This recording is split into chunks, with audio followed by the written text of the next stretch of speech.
So with that said, I'll go ahead and start. As I said, I'm going to talk about nutritional reproductive management of sheep and goats. Hopefully I won't go too long. And then Jennifer will talk about economics of multiples and production from that standpoint. And so if you guys would mute, Susan's going to be monitoring the chat. I'm just kind of let her kind of monitor that. And as we have questions come in, we'll try to answer those as best we can. And we don't know the answer. I'm pretty sure we can find someone that does. And so, but we'll kind of do that. If you guys would mute, and then at the end of the talks, we'll open it up for questions as well. But by muting during the talks, it kind of cuts down on the background noise and things like that. So with that, can everybody hear me fine? Yep. Okay. So I'm gonna start talking about basically what I'm going to talk about is nutritional management around breeding time, late gestation, and into lactation. And some of my slides kind of overlap a little because you're really talking about the same thing from that standpoint. But I'll kind of go through those things, some things to think about during those times, some nutritional changes, some nutritional requirements. So this is probably more of an overview than getting really specific into any one thing. And because there's some of these topics that all kind of glaze over that you could spend an hour talking about easily. And I really kind of wanted to keep this short and sweet and to the point because we don't want to be here all night. So, but that's kind of what I'm going to do. We're supposed to show this slide. So if you've got any complaints, the other thing is I clicked the record button. So we are going to be recording. So at the end of the night, I'll and actually Jennifer said she's got somebody that can edit this thing a little bit, but if that works out, we'll do that. If not, we'll just convert it into a YouTube video link, and I'll send that, hopefully get that sent out tomorrow. If not, if we can do some better editing on it, then it might be a little longer, but we will provide you with the recording. If you want to look back at that. Also, earlier tonight, I sent out the handouts and for the presentations, and so you should have those. And so with that, this is if you've got a complaint or anything, that's how you take care of that. So just want to start off. This is kind of an introductory slide, but really from a goal, just kind of goals. Well, what's the goals of your operation? Well, when we talk about from a reproduction standpoint, our goals of our operation is to have offspring. I mean, that's how you make your money in your operation. Sheep, goats, doesn't matter what it is. From an animal standpoint, you need to have offspring in order to be profitable in that operation. And as we'll talk about later, there might be some economic benefit to multiples versus singles. And from that standpoint, but as I'm going to talk about tonight, some of the nutritional strategies, we need to look at pre-breeding to some of the management from some of the nutrition in the pre-breeding stage can help us achieve having multiples. And so, but that's the thing. And then once we have that offspring, our goal should be that those females raise that offspring. And so that's where we're going to talk about prepartum and postpartum nutrition at late gestation time, which there's been a lot of research done in that area in a lot of different species. That nutrition in that late gestation time frame can affect the performance and things that happen to the offspring once it's born and down the road. And so we're going to talk about that a little bit. We're going to talk about postpartum nutrition and management as well. And so that's kind of from the standpoint of goals, what we want to try to do. And as Jennifer talks later, she's going to kind of put some economics to that as well. And so this is really just a basic slide, and there's really not a whole lot of information here other than the basic information. These female sheep or goats, either one, they're seasonal breeders, short day breeders. A lot of times you're going to breed them in the fall and have offspring in the spring. Now we'll talk about later that brings some challenges from a parasite standpoint, and we'll talk about that a little bit later. But estrus cycles there, and that's how long. That's every 17 days, every 21 days they're in heat. So and when they're in heat or when they're in estrus for so many hours during that time, that's the time when they're able to breed. And then you have a 5-month gestation period. And what's important here at the bottom is does to ram ratio. And the thing about that that's important is if we get too many does, or if we don't have enough rams to our does or our ewes, I misspoke there. It should be bucks to does and rams to ewes. But if we don't have enough, if we don't have the right ratio there, then that's going to affect our ability to get those females bred. And so, that's just something to think about from that standpoint as well. So one of the important things that we'll talk about tonight is and one of the things that's very linked to reproduction and status and getting those females bred and basically our indicator of energy status in that animal is body condition. And I wanted to start off with that because that's a very important management tool in your operation.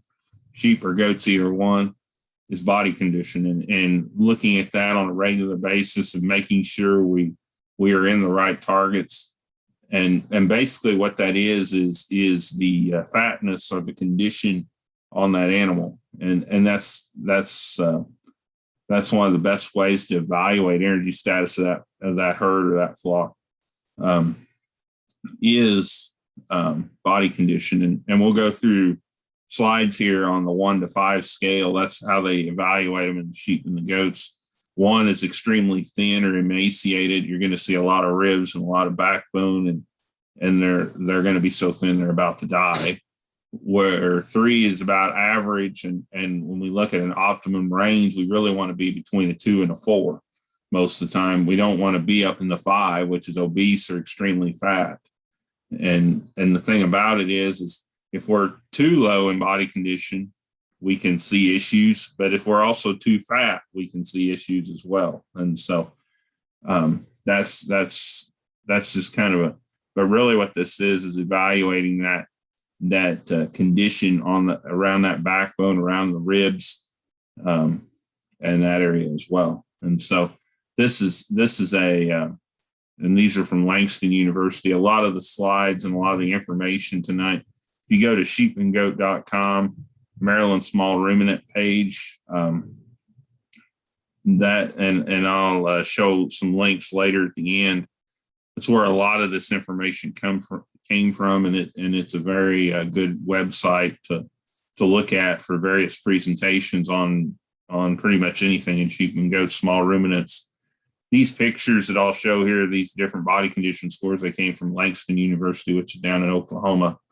And they also put together some very good documents from that standpoint as well. But we look at body condition score over their back. You can see their the backbone and the ribs, and they're very and if you actually saw them in a pasture, they'd be extremely weak as well. But and light and muscle as well. And so that's your emaciated or your very thin. And then you notice here two is kind of the bottom end we really want them at. We don't want them much thinner than that. If they get much thinner than that, then we've got some issues there. But this is kind of the bottom end. You can definitely see more fat cover from the previous picture. But you still see some ribs, you still see some backbone. There's still some spaces there and things like that. You get up to a 3 or an average, and yeah, you still see a little bit more backbone, but it's not as prominent as it was. And you have to press a little bit harder to get your fingers between the ribs. And basically you see much more fat covering. Then you get to a 4 and really you don't see any backbone anymore. It's pretty smooth. And if we actually had the animal to feel, it'd feel pretty smooth over the backbone or over the top line area and over the ribs and other thing. You're starting to see that layering of fat, and you're starting to feel that layering of fat. And then you get to a 5 and basically you just have more fat cover. That's just, and the thing about it is like I said, we want to stay in that 2 to 4 range here. And we'll talk about why here, or talk about why here in a little bit, is why we want to stay in that range of, and like I said earlier, if we're too thin, the animal definitely doesn't have the energy status and the strength to produce. If we're too fat, that can also negatively impact that animal's ability to produce as well. And so that range of 2 to 4 is a pretty good range to stay in. And you see here kind of at the different stages of this animal's production life, that's kind of where we kind of want the condition we want them in. We want a little extra condition. We want to build them up in condition from maintenance up to breeding. And then we just kind of want to hold them there, maybe let them drop a little in the early gestation time. But in late gestation, we want to start pushing them to a 3 and 3+ by lambing or by kidding time. We want a 3+, probably in that 3 to 4 range, because as we'll talk about later, they're going to, at lambing and kidding time, after that, they're going to get into a state where they're just not going to be able to eat enough to meet those energy needs, especially if they're raising multiples, 2 and 3 offspring. It's going to be really hard for them to eat enough because they can only eat so much. And it's going to be really hard for them to eat enough and they have a pretty huge energy demand from a milk production standpoint, and so it's going to be really hard for them to meet that need. And so what ends up happening is they have to use that body condition in order to meet that energy demand, and so they pull that condition off their back, and that's why we want them in that 3 to 4 range. Now we don't really want them any more than that, because being too fat can lead to some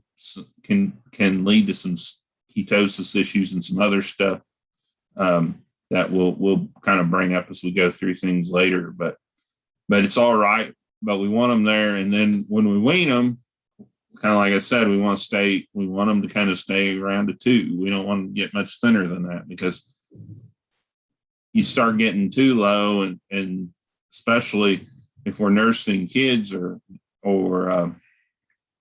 lambs, if we get too thin, the quality of that milk that's being provided to those animals is probably not going to be as good either. And so that's so we need a female that kind of maintains that condition, as well as puts it on at the right time, takes it off and maintains it.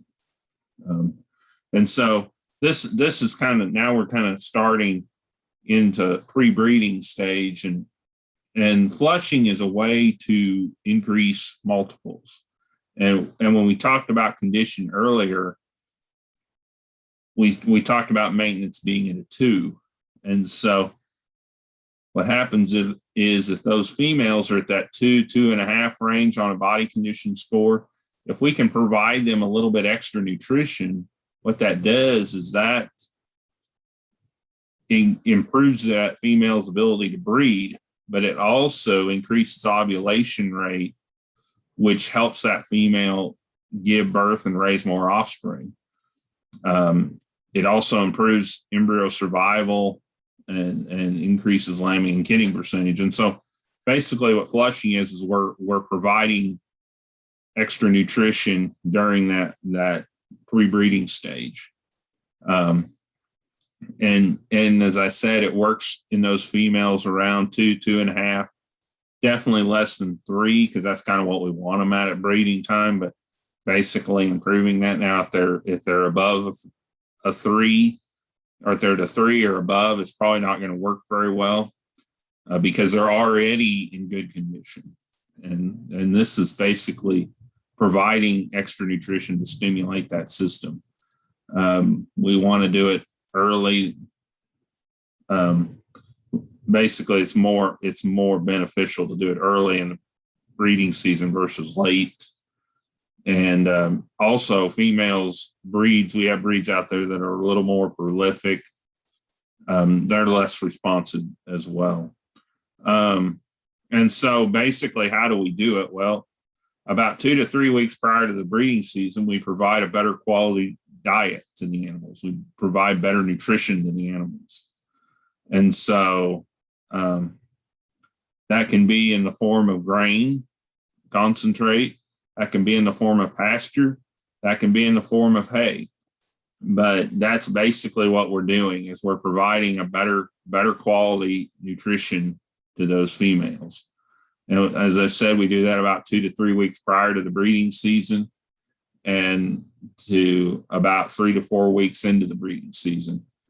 And the thing about it is that these females really start to improve that condition real quickly, we may shorten that period based on that. Or if they don't do as well, then we may lengthen it. I mean, but the thing about it is what you're doing is you're improving the condition of those females basically from maintenance up to breeding. So 2.5 up to a 3 or a little better. That's basically what you're doing from a flushing standpoint.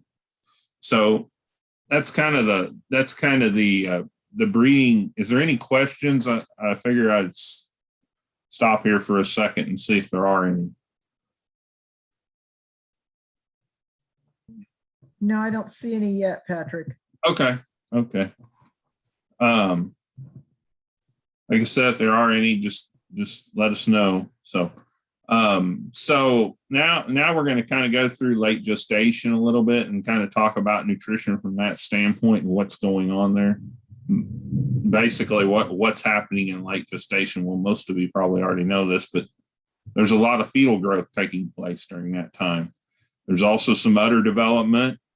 And because of fetal development and fetal growth, our rumen capacity is decreasing because those animals are only so big. And as they increase fetal growth, something's got to give. And so the rumen capacity decreases. And so that can affect intake as well. And so their intake may drop a little bit, but yet their nutrient requirements kind of increase because of the growing of those fetuses, the development of that udder, and various things. And so, and talk about this from an extra nutrition is needed. Well, that is true. Now we don't want to go overboard on this because we don't want them to get too fat.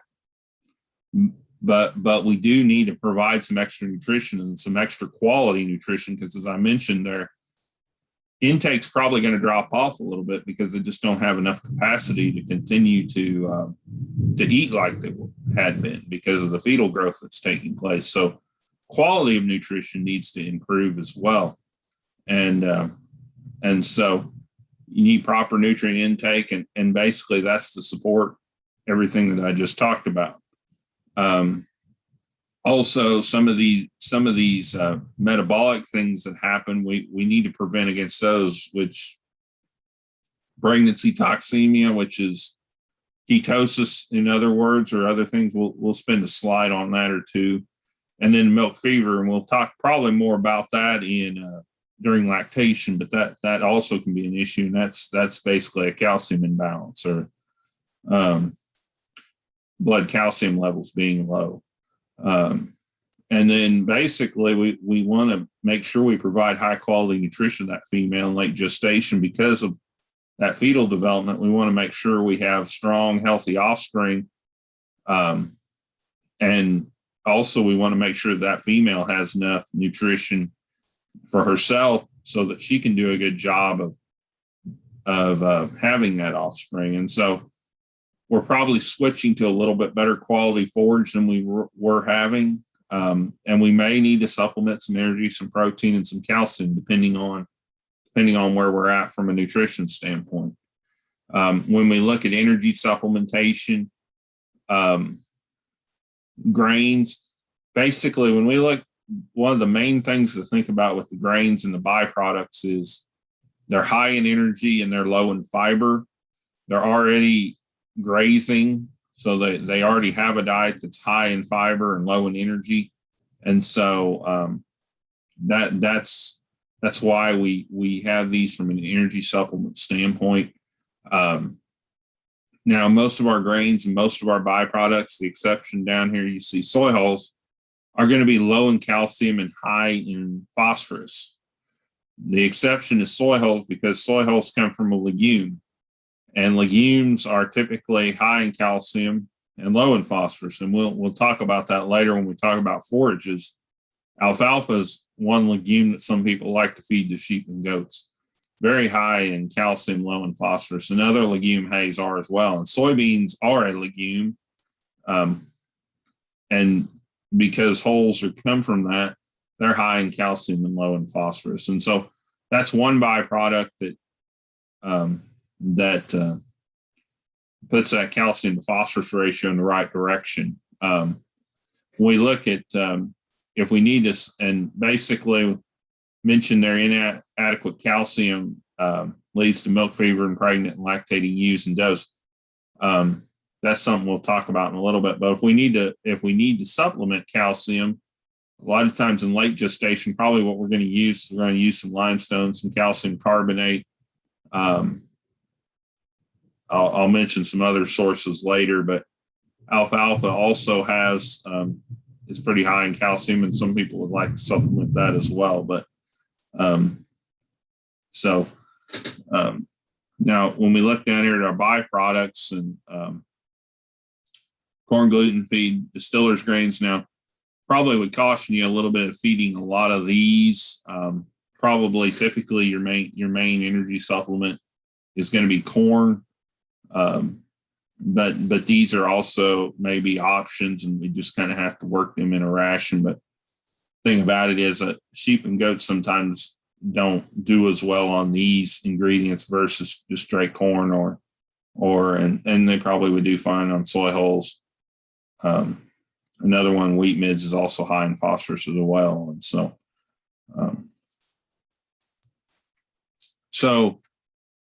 just kind of throw pregnancy toxemia in here because it's typically related to energy deficiency at some point during the either late gestation or during lactation. But it's a very common metabolic disorder in sheep and goats. And the thing is that this is why it's important to keep these females in the right condition and the right nutrient status going into lactation and during lactation. Is because, as it says here, females that are prone to this are females that are going to have twins or triplets, multiples. But also, you look down here, females that are fat, old, thin, timid. Basically females, because you can have fat females have this as well as thin one. You can have fat females have this as well as thin ones. And it basically has to do with energy in the animal. And if they can't mobilize that energy properly, which means that they're too fat, you have a system set up to where they can't mobilize that energy properly. If they're too thin, they don't have the energy there to mobilize. And so in both cases, that can lead to ketosis or pregnancy toxemia. And so basically it's typically in those animals that are high producing animals that have gotten their energy status out of whack in some way, shape, or form. And so Energy supplementation in late gestation to reduce that incidence. Basically, what we want to do is we want to get those females in the right conditions so that they're ready to mobilize that energy when they need it, because they're going to need it during lactation. And so protein supplementation, and this is not something we typically have to do in the Midwest. In Missouri, we have a lot of cool season grasses. We have a lot of legumes, hays. A lot of times those are going to provide us adequate protein. If we supplement from an energy standpoint, a lot of our energy supplements have plenty of protein in them. And so this is not something we typically have to do. If we do have to do this, typically soybean meal or cottonseed meal are probably going to be your two main. Cottonseed meal might be a little bit hard to find in our part of the country, but soybean meal is typically the one that when I work with producers and the sheep and the goats really take to it very well. And so it's probably one that you're going to utilize there from a protein standpoint. Distillers, grains, and solubles, sometimes you have to watch as far as level on that and how well they can utilize that in their system and in their ration. There is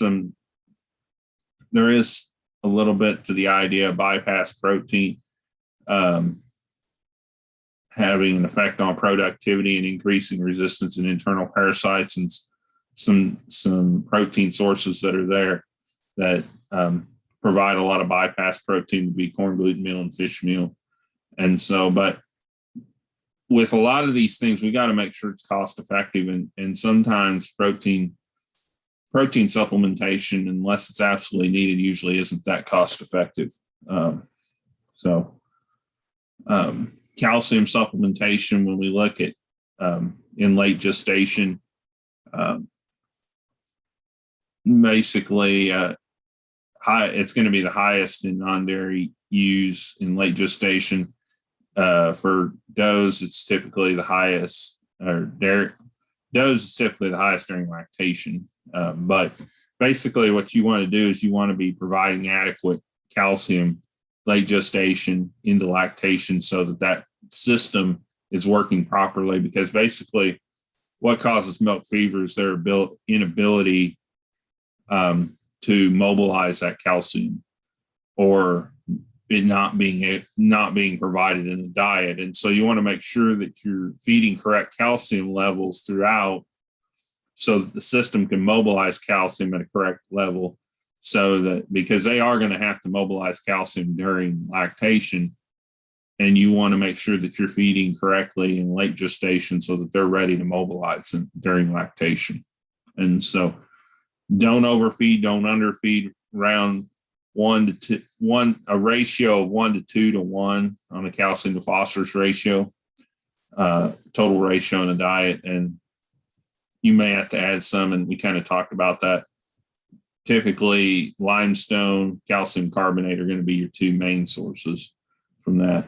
And this just kind of talks, we've kind of touched on this already, but we don't want to underfeed. We don't want to overfeed. Basically, underfeeding is not providing enough in late gestation, is not providing enough nutrition for the development of that fetus.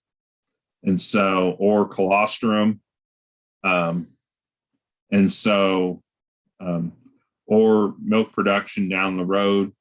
And so that then leads to a poor quality offspring from the beginning, which can lead to mortality, can lead to issues, small, weak offspring, can lead to poor milk yield down the road. So you affect weaning weight, offspring wool production, and then you also are not setting that female up proper for lactation.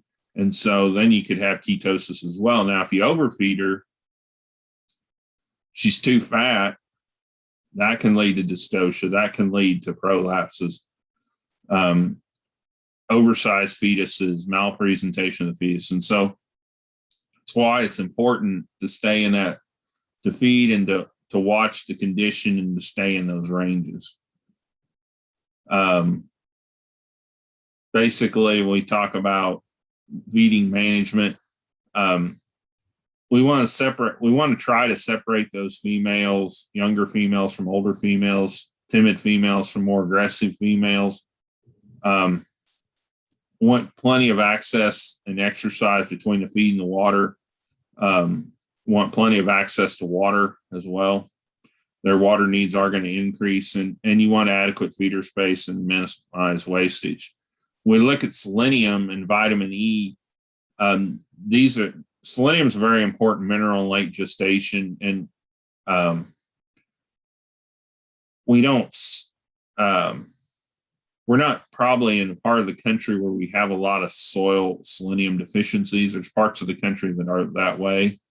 And so, but it is important to watch this in late gestation, because selenium and vitamin E both, and probably selenium is probably of these two would be the one that we probably have the worser issue with, because if we don't provide proper selenium to that female, that doesn't transfer properly in late gestation, then we can run into some issues with lambs and kids with white muscle disease and having some issues there.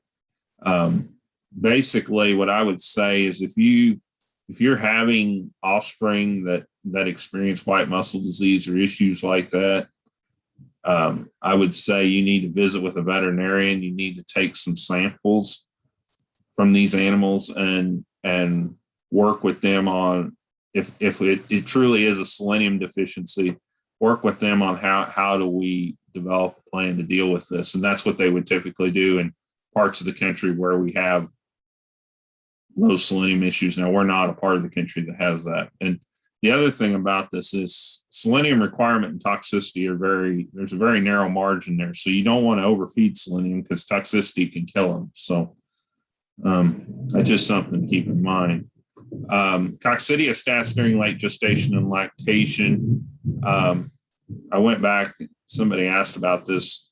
I went back and checked, and Bovatec or Minson, Bovatec's for sheep, or Minson's for goats. Decox is another one, and it would basically be for young animals, sheep and goats. But one issue that we see a lot, especially in lambing and kidding environments, is coccidia.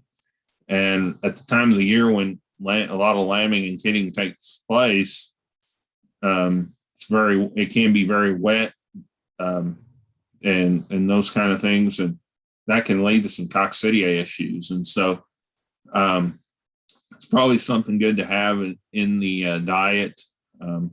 Just follow the label instructions. I tried to see if I could find some actual dosage amounts, but I looked through some documents and really didn't find anything. But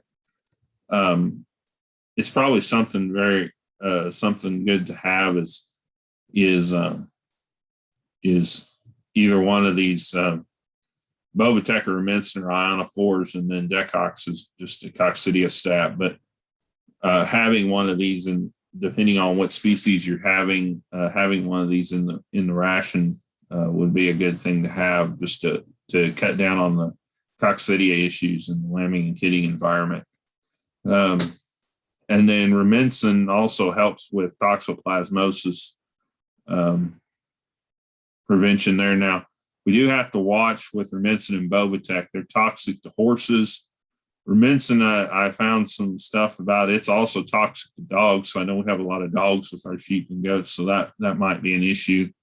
And if we don't mix them correctly in the diet, they can also be toxic. If you overfeed them, they can be toxic. And so just it goes back to what are you feeding it to, how are you feeding it, and what could potentially be eating that feed, whether it's a dog or whether it's equine. I put down horses here, but that's all equine. So if you've got donkeys or whatever in with your sheep or your goats, that can be an issue too. So kind of have to watch that. Also, chlorotetracycline. This helps prevent abortions due to Vibrio or enzootic. And now, since chlorotetracycline is an antibiotic, you do have to have veterinary approval for that, and so, but does help in preventing abortions. And if you have an abortion storm like that, you can provide LA 200 which is chlorotetracycline to help with that. Colostrum, really, and this is important. Obviously, if we don't get colostrum in those lambs or those kids, and they don't get it from their mother, their ability to survive after that is not very good. And so sometimes we have to feed colostrum to those animals, and that's fine. We need to make sure we get plenty of colostrum in those animals so they have the antibodies and have that what they need to survive. And obviously the best source is dam, but if you can't get it from there, older females in the same flock would be good. Colostrum replacers that contain IgG are good. When we get to doing other farms or cow colostrum, those probably can work, but they're not the best. You can run into some disease issues. I know Yonis is one, and others that pass, and somebody who's got a lot more experience with sheep and goats can talk a little bit about that if they want. But that basically the best sources are either from the female herself or a commercial one that has IgGs, or if you've got older females that you can milk in the same flock, that would be good as well. So any questions before I move on?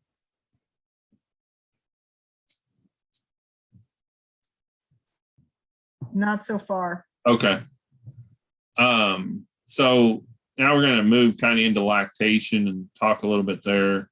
Kind of a lot of the same things that we did in late gestation, but probably a little bit more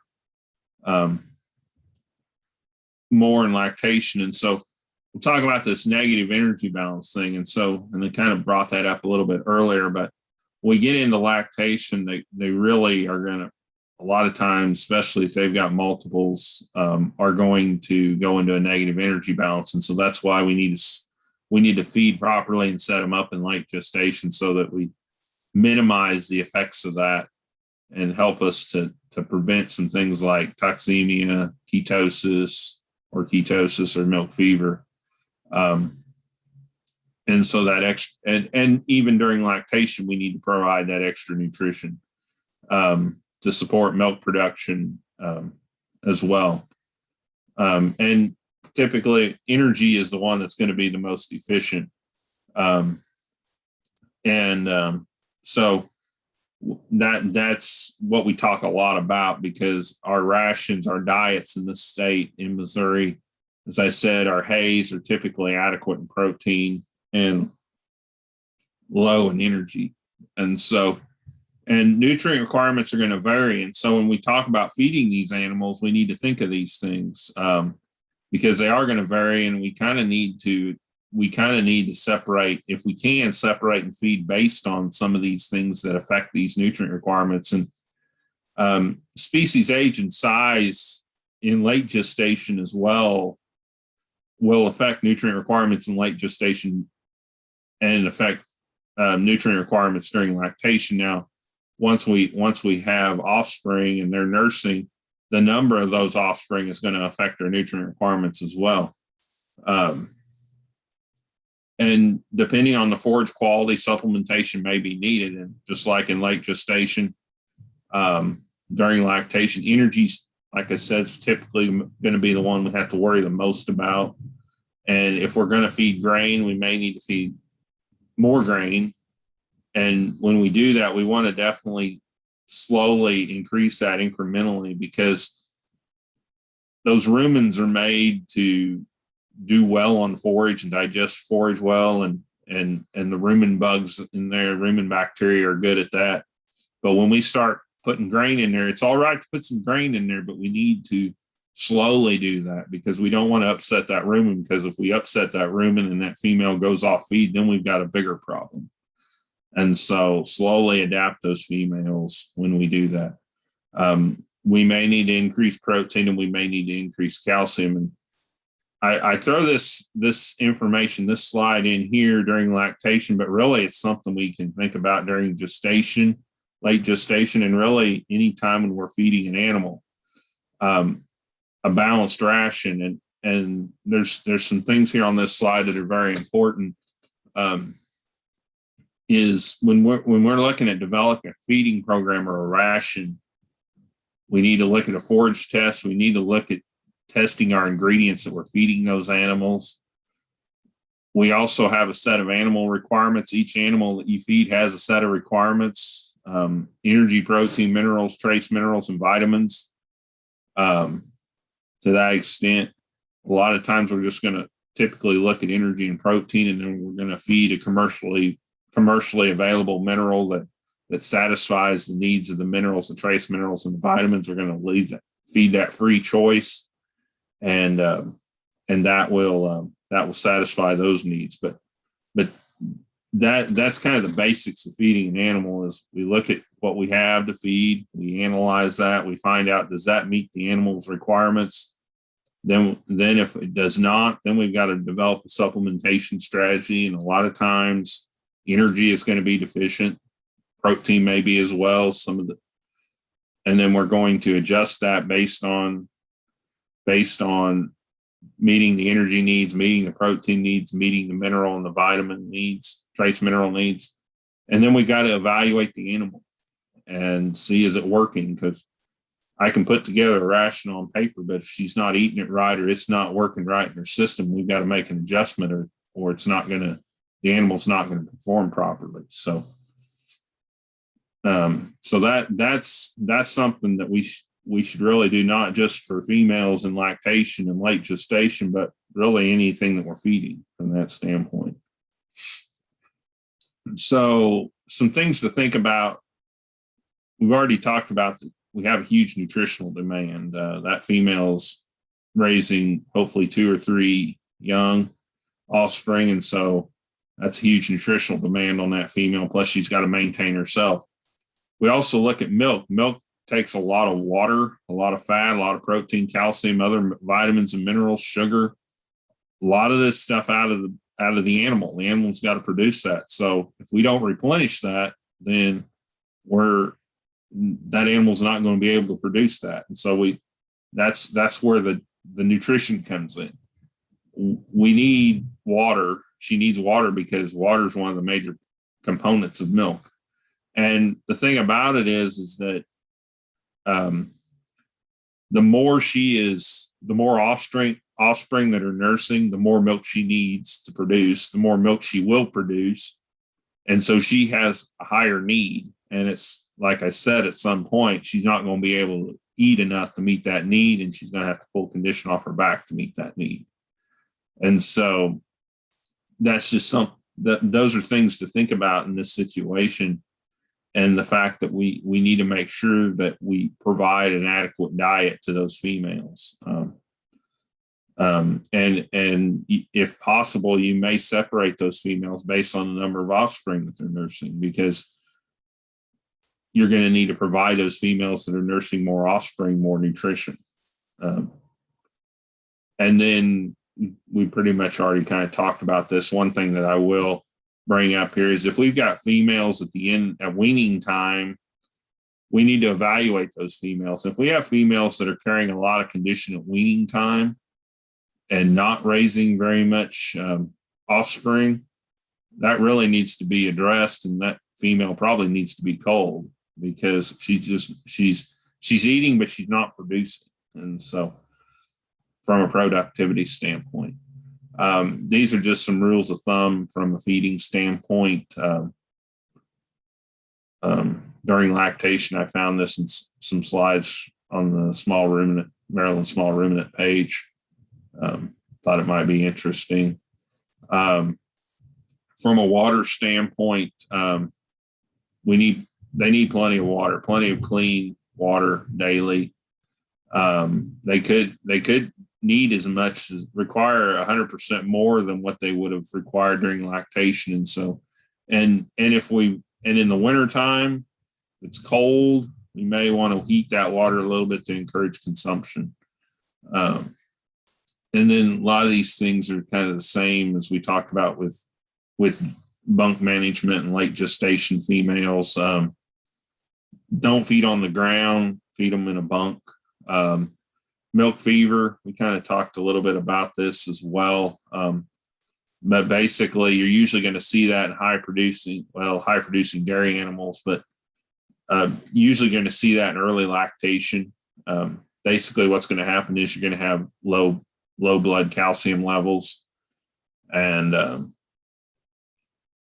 basically the females are going to be ataxic, nervous, hyperactive, and then they're going to be sternally recumbent. That they stop eating, their ears become cold. Main thing about this is you need to visit with a veterinarian prior and have a plan in place to treat this if it does happen.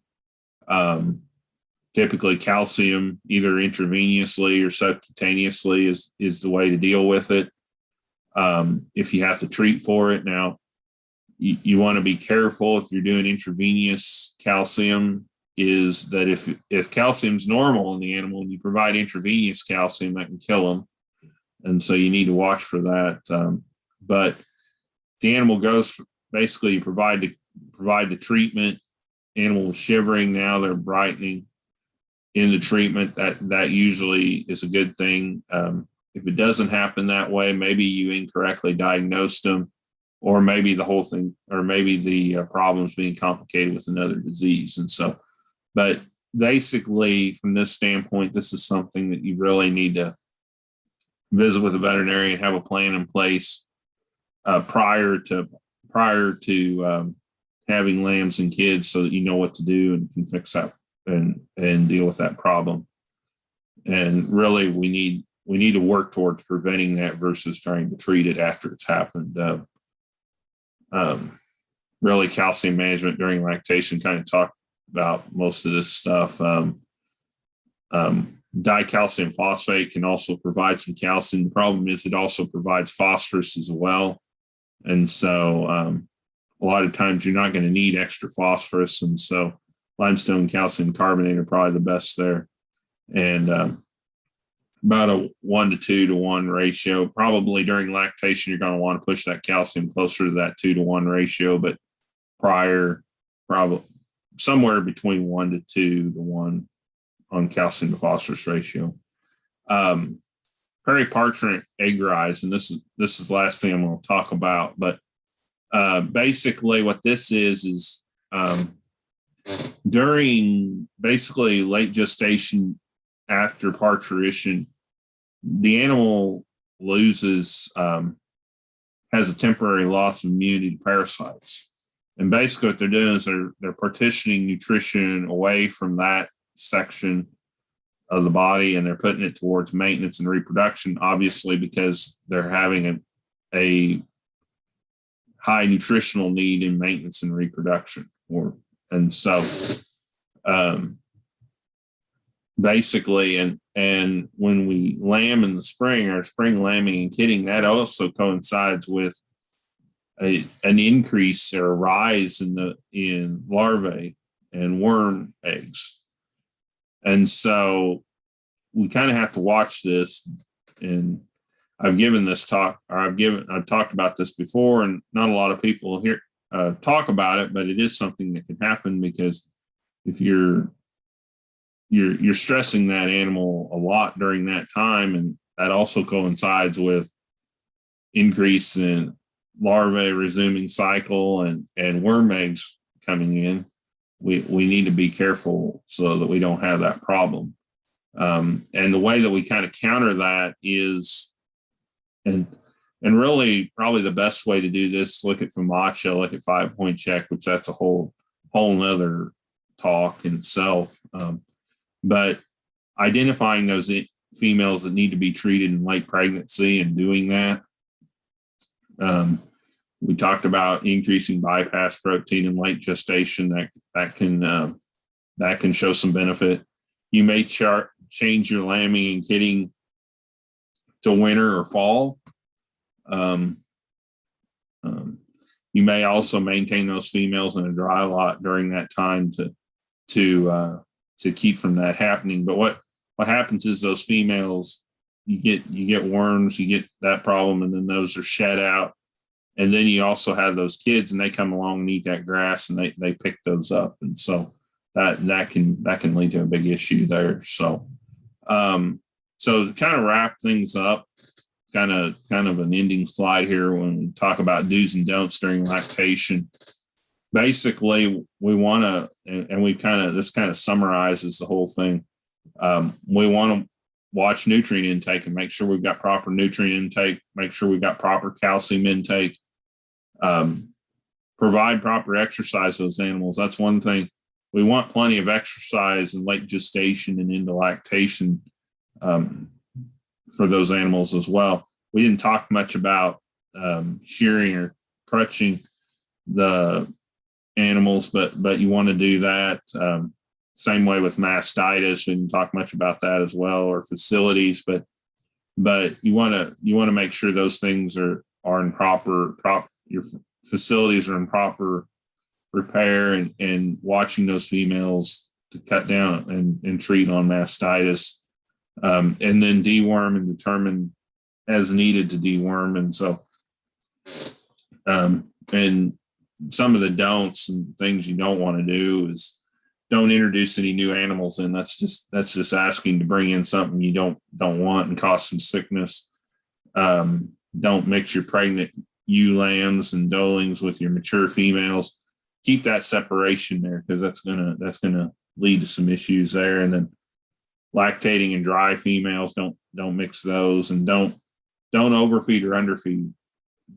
Watch that nutrient plane, keep it in the proper area, and cut down on the stress as much as possible, because it's gonna help as well. And this is just kind of a lot of the information that came out in these slides came from these different slideshows and that Maryland Small Ruminant page. And so I'd suggest visiting that if you want to look up various slideshows in these areas. Just sheepandgoat.com will get you there, and then you go to the presentation section, and there's plenty to look at. So with that, I'll entertain any questions, and there's my contact information. And so if you have any questions, please, I'll be more than happy to try to answer them. We did have one question about what is crutching, and I answered it Okay. around the vulva area, so that it's nice and clean when they get ready to lamb. Yeah. Don't have to do that if you have hair sheep. Okay. Well, I was going to ask that if you really needed to do that if you had hair sheep. I didn't think you did. So No. Anything else? I don't see any. Okay. Well, thank you guys. Why don't we take a few minutes, and then we'll let Jennifer, how about we take 5, and Jennifer can get ready for her presentation, and then we'll go from there. Okay. Type your questions in if you'd like, if you have more questions.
While we're waiting, I asked the question, how many of you are grass-fed or forage-fed only with no grain?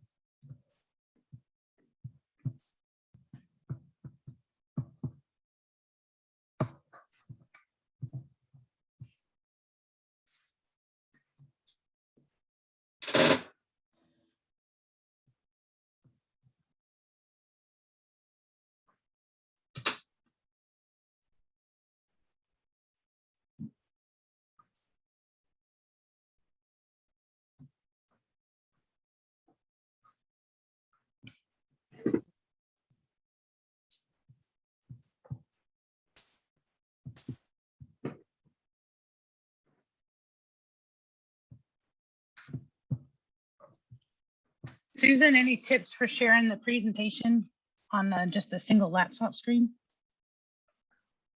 Oh, I normally have multiple screens, but I don't tonight. oh boy. I think you just click share Click share, yeah. and Just- click on the right, and you only have one screen, so you click Right. share and basically pull it to full screen view and click share. Okay, I kind of figured that was what my options were going to be, but thought I'd ask. No, we can see it, so that's good. Yeah. That is good.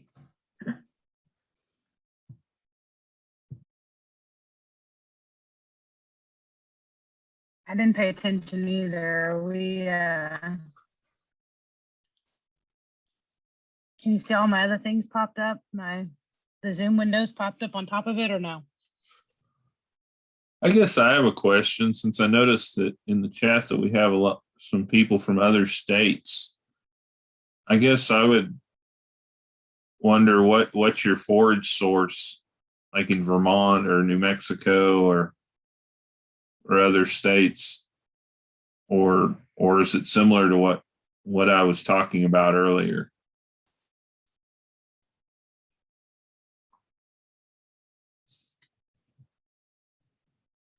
Or what are your feed resources, I guess I might say.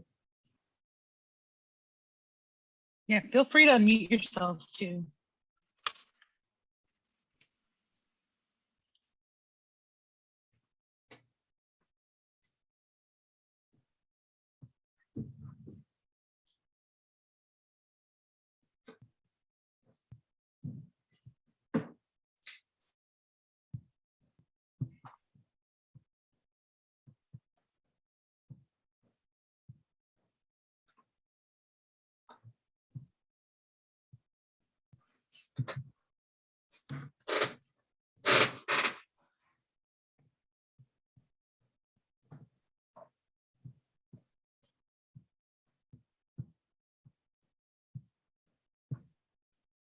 All right, should we go ahead and get started, Patrick?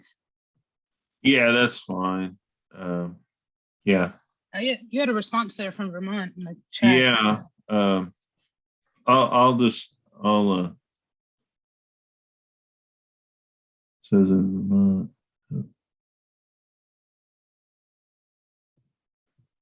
That would not be a whole lot different probably than what we do here in Missouri. I was just kind of wondering which forages, like, are there other grasses? Ours are typically fescue and legumes, basically. And I know we have to watch the fescue, especially in late gestation with our females. But a lot of times in late gestation here, they're probably going to be on pretty high supplement with some hay, because maybe out grazing, but depending on what you got to graze. I know Susan talks a lot about cover crops. Probably would be grazing cover crops at that time, or our fescue might not be doing as well at that time. We have to watch they're a little more sensitive to mature fescue and things like that. Yeah. It can make the placenta kind of tough if they're eating a lot of fescue. They might But- not always get out of it. That's one thing about, I know there's issues with lambing in the winter, but if we're in late gestation, usually a lot of times we're grazing that fescue, it's not as mature, and so it's not as high in the endophytes. So you're an area, selenium deficiency, mixed bag of hays, Timothy, Bermuda, some alfalfa here. Okay. But those are some pretty good hays, Timothy and Bermuda.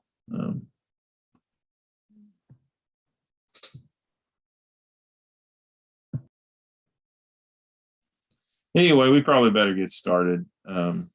Jennifer, if you want to go ahead and start. I'll do that.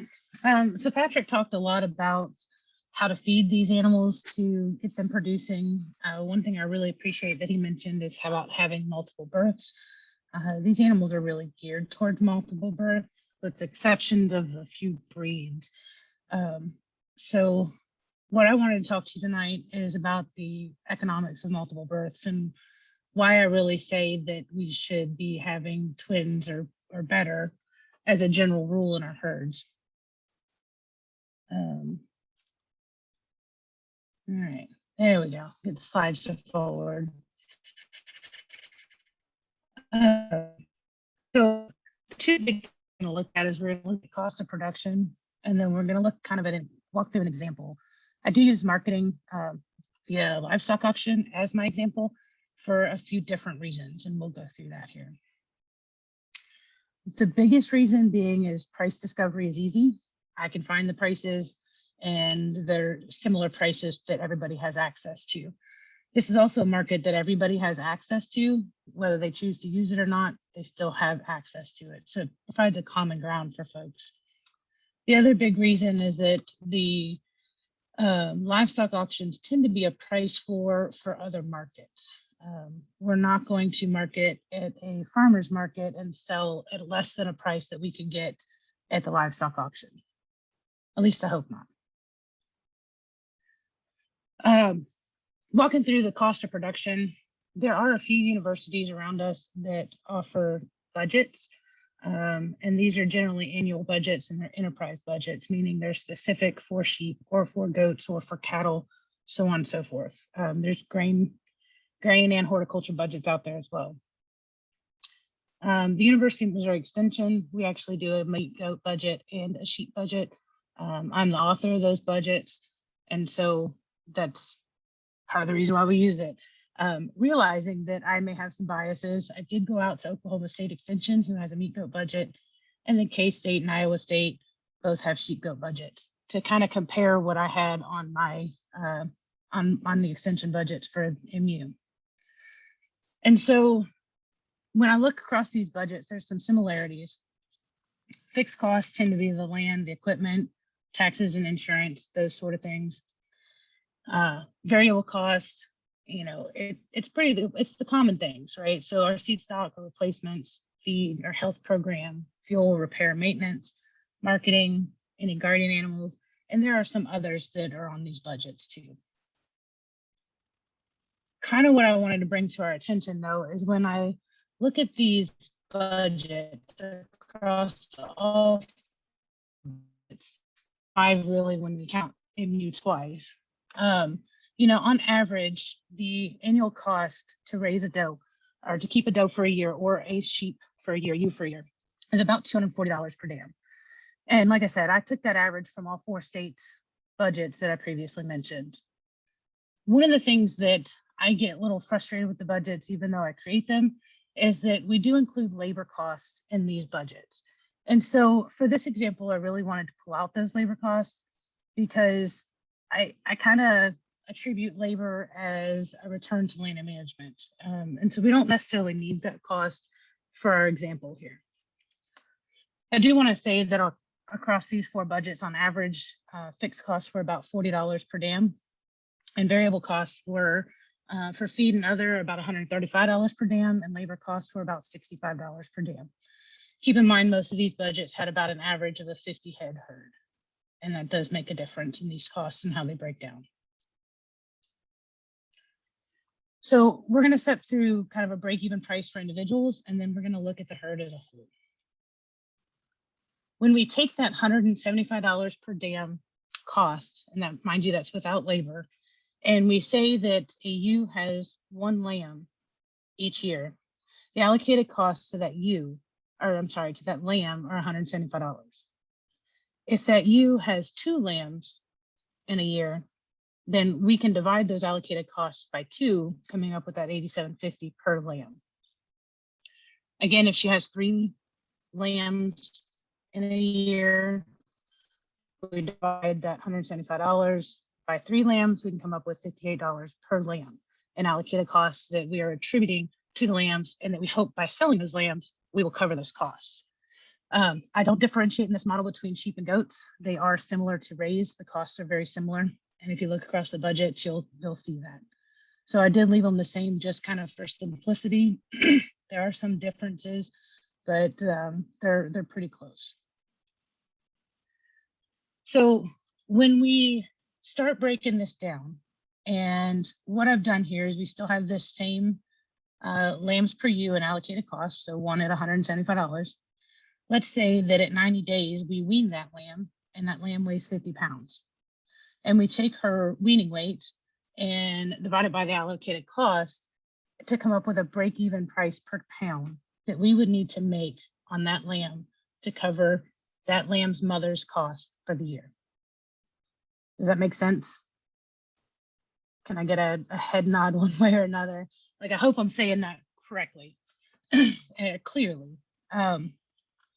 And so this chart breaks down, you know, what we would need to make on a break-even price at weaning for a 50, 60, or 70-pound lamb, and at 1, 2, or 3 lambs. And you can see that those break-even prices change dramatically as we increase our weight, our weaning weight, or as we increase the number of lambs per year.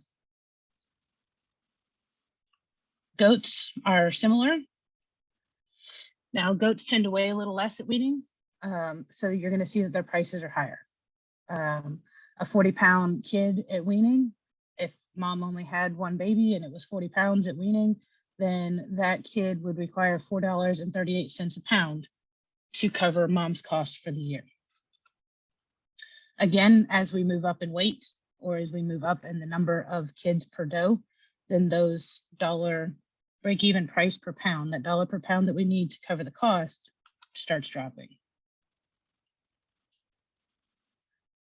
Now is, I tried to break this up some for y'all. On the slide you got, it shows you the whole thing, but this I feel like helps us step through it a little bit. So in our sheep example, we had a ewe that had 1 lamb. $175 is the cost that we have to cover for the ewe for the year, meaning that we have, for a 50-pound lamb, we have to get $3.50 a pound. If we wean that lamb at 90 days, weighs 50 pounds, and we sell it at weaning. What I want to show you, though, is I pulled the average prices from Missouri's 6 USDA reported livestock auctions. And these are our average prices for a 50-pound lamb for April, May, and June of 2020. As you can see, none of these prices are going to cover the cost of that ewe for a year for 1 lamb, selling 1 lamb at 50 pounds a week. We move to those 60 and 70-pound lambs and kind of take a look there. Again, none of our market prices are going to cover what we need them to cover the cost of 1 ewe per year that only has 1 lamb per year. And if I start losing anybody, y'all, I don't know, make some noise. If we look at the goats, we look at a 40-pound kid that we sell at weaning from a doe that had just a single, and we needed $4.38 a pound to cover that doe's cost for the years. You can see again, market doesn't support this. Our market prices for these 6 auctions, it's closer than the sheep, but it doesn't support it. We move to a 50 or 60-pound kid, which I'm going to share with you is it's challenging to get a 60-pound kid at 90 days weaning, even if it is a single. You can see that the only one that might be covered is that 60-pound kid. Okay, and that's if we're selling them in April, May, and June. Now, what I haven't shared with you is that February through about June are generally our market highs. And anytime after June is when the market starts dropping. So we start seeing lower prices after June. So I kind of use the tail end of our market highs to show these graphs. As we keep going and we bring in that second lamb or third lamb or second kid and third kid, twins and triplets, you can see that the market supports the prices we need if we have twins and triplets for both kids, for both goats and sheep. At no point does the market not cover these. And I show you this, but it's a little bit misleading. And so I'll kind of get in and show you why here. So as we look at the break even for the herd, we step away from the individual animal and we look at the break even for the herd. This is why those prices previously were misleading. So what I've done now is 100% is what we consider one lamb per ewe per year. 200% is twins. Every lamb, oh my gosh, every ewe has twins in the year. It would be a 200% lambing rate. We don't usually get there. So what I wanted to do is kind of show a range of lambing rates for the year. And I wanted to show how those lambing rates break down with those 90-day weanings compared to our market prices. These are the same market prices I showed before. And you can see in the green, anything that is green is a break-even price was received in all marketing months. So every marketing month below the April, May, and June marketing month was enough to cover the break-even price we needed it to cover in the green areas. In yellow, some months were covered. In the white, no months covered, not in April, May, or June of 20. And so I kind of break this down like this to show you that, you know, while we're probably not going to achieve a 200% lambing rate on a herd of sheep in our fields, you know, the closer we can get to that 200% lambing rate, the better we're going to be at covering our costs. And so, you know, as I was talking to Susan the other day, and she was talking about how she keeps her animals well past weaning for almost a year, and then markets them for meat. She private treaties them and markets them for meat and sells them at farmers markets and those kind of things. And so that does make a difference. And so what I wanted to kind of step towards that, and I won't get quite to where Susan is, but it'll get closer to that. You know, what if we keep these animals, these lambs, 75 days past weaning? So let's say we have a $15 additional cost per head for those 75 days, and see how that breaks down. That actually, mind you, our marketing months change. So June, July, and August, right? We're going to market them later. We're going to market them more towards the lows of the market. But as you can see, keeping them and putting weight on them, we can get to a better point where we need a lower weaning rate to cover our costs. And so I feel like that's really important. And I wasn't sure that it was really going to work out this way because we do change marketing months. So I was a little concerned about that, but it does tend to work out a little better. You can see that, you know, over here, 100%, 150% weaning rate when we sell at weaning, you know, we needed a 60 to 70 pound lambs to be able to break even. And if we keep them for another 75 days at 150% weaning, we can do that with a 70-pound lamb, which is obtainable. You know, I told you this 70-pound lamb at 90 days that's going to be a challenge to get to. You're pushing those animals really hard to get there, putting a lot more cost in them. But a 70-pound lamb, you know, 75 days past weaning, that's achievable. If we look at the same scenario in goats, on the left, you'll see the sell at weaning. On the right, keeping them 75 days past weaning. Goats are a little different. We do have higher prices in our goat markets. And so on the left, even selling those at weaning, right at 150% kidding rates, we cover our costs in all 3 months in April, May, and June.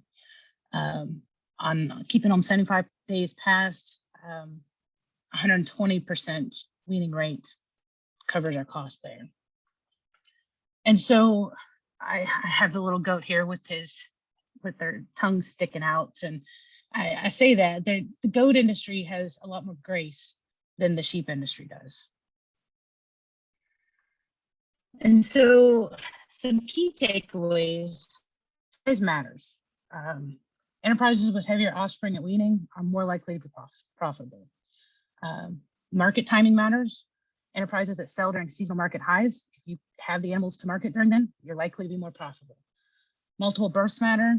You saw with higher weaning rates, we have a higher likely of profitability. And enterprise, what I didn't really talk about here is enterprise costs. So if we were to lower those enterprise costs, we would have more weaning percentages that covered the costs. And so keeping our costs low or figuring out a way to lower our costs increases profitability as well. Meat goat market does have higher prices than the sheep market. That means there's more room for enterprises with higher costs, with smaller animals, and with lower weaning rates. The meat goat industry is just a little more forgiving because we've got a little more demand in the industry and not as much production as we do in the sheep industry. However, the meat sheep industry, this rewards enterprises with lower costs, larger animals, and higher weaning rates. So just some things to keep in mind. Improving weaning rates, production records. I can't say it enough. Production records. Set a weaning rate goal. Once you've got your production records and you've done your first year and you know what your weaning rate that was that year, let's say it's 110%. Let's set a goal for next year for 120% and keep raising the bar on your own operation. Call animals that have a lower performance.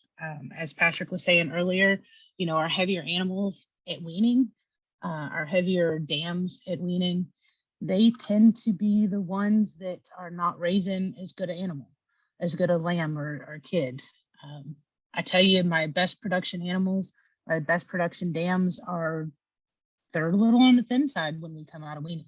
And I look at them and I'm like, oh my gosh, I'm the worst farmer ever, but I've got a nice, consistent lamb crop to go along with them. Retain plate replacements with higher performance. Use those records to really select your own replacements that are kept from the farm better than replacements bought from another farm and brought in. And remember, it takes time. It takes consistency, and it takes an awful lot of patience to move these animals to having higher production in them. Selling in alternative markets. Maybe you're not marketing at a livestock auction. Our MU budgets, though, they can still help you determine your own break even. So we do see higher labor costs in alternative markets just because of the marketing time that is required to move those products. And like I said, that auction really should be your price floor. Anything you sell in an alternative market outside of the auction really should be receiving a premium to pay for that additional marketing time that you are putting into that product. We definitely don't want to see you receiving prices lower than what you would have received as a live animal at auction. And with that, I tried to make that quick. I know Patrick was the highlight tonight, and I was just throwing some numbers at you, and I hope I didn't put y'all to sleep. Do y'all have any questions?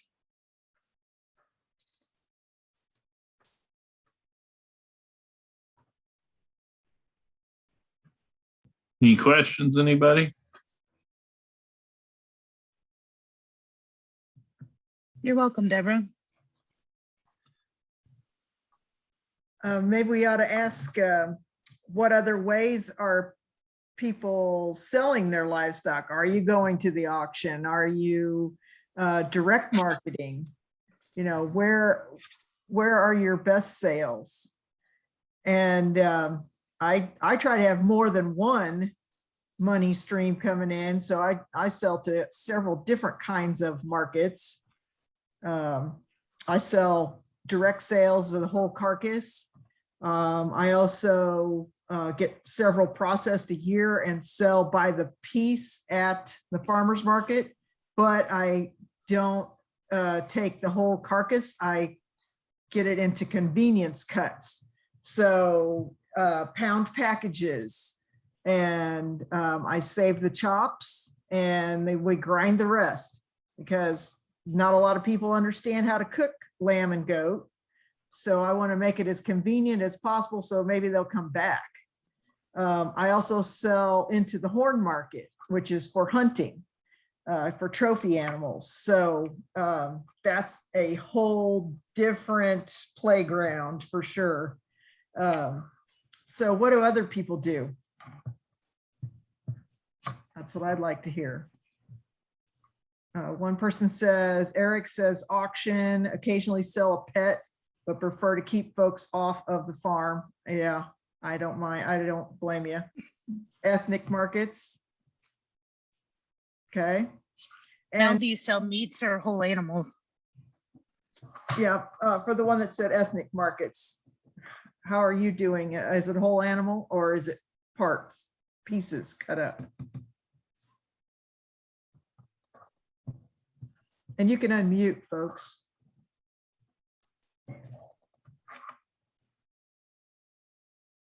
Because around me, I'm close to Kansas City, but not really where I have a lot of ethnic buyers.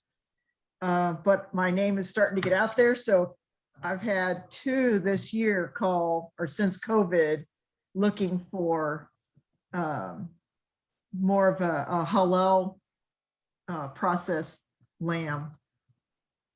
So there's lots of ways to do this. What are the requirements for halal, Susan? You know, Well, generally they either want to process it themselves, kill it and process it themselves, or we have a halal processor in the Kansas City area. And then if you go over to DeSoto, Kansas, just over the line, they have a every Saturday market where you could go and select your live animal, and then they have halal processing, which is USDA processed with halal rights. And if you also want kosher, you have to bring your own rabbi, but they will do it for you. So where's the hello? I don't know if I'm saying it right. Hello in Kansas City.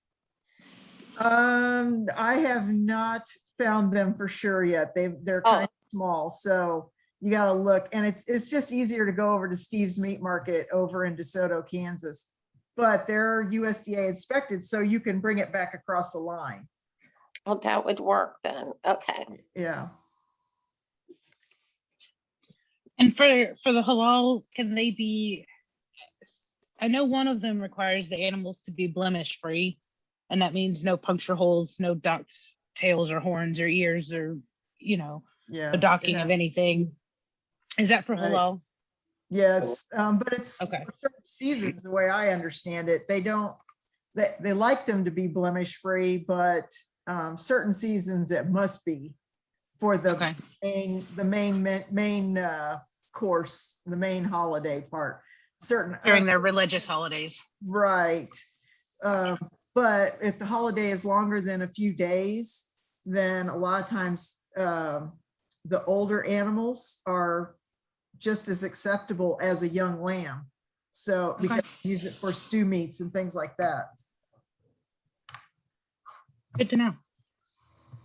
Yeah, really, you really have to kind of study it and see what your buyers want and try to play to that.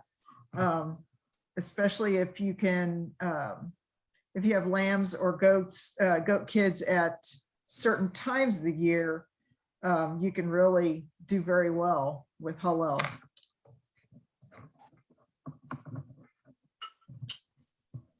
We have a couple other comments in here.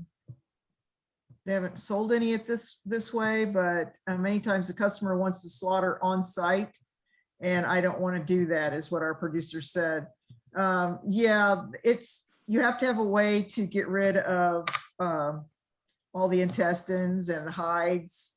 They just want to take a gutted carcass home. Many times they leave on the outside the hair and just wrap it in a tarp, put an ice bag in the middle and go home. The other thing is you have to have a way to process all that stuff and compost it. Composting is the best. We'll talk about that next week. And another comment from Joe, a Rich Hill Mennonite slaughters from Muslims. They pick out the animal and he processes it for them. He stays very busy. Yeah, if you can have a group of people, of Muslims especially, they want that meat all year round. So if you'll do it for them, they will come back. Talking about your on-farm slaughter, because we do have a couple folks from out of state on here, make sure you're checking with your state departments of ag, because each state regulates how and when and where and how, if that can be done.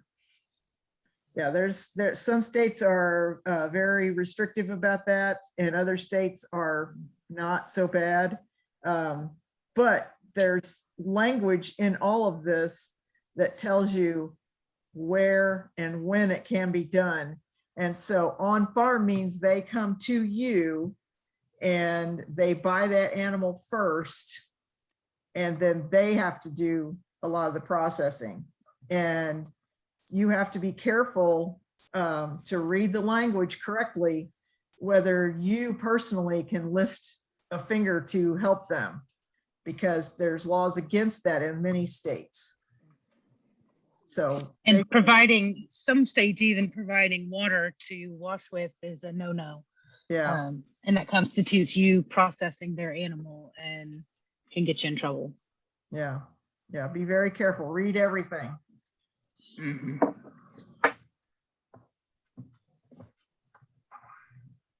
Any other questions before we end this evening?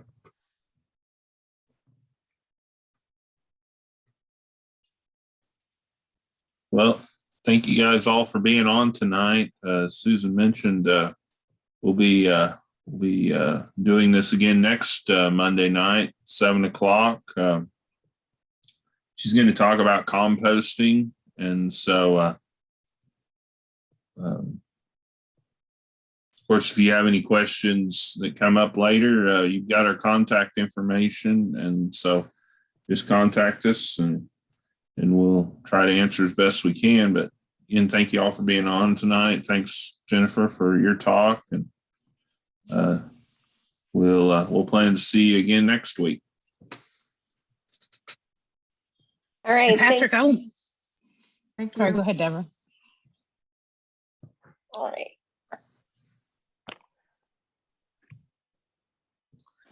It's on. Thanks for coming, everybody. So Jennifer, here, I'm going to stop the recording.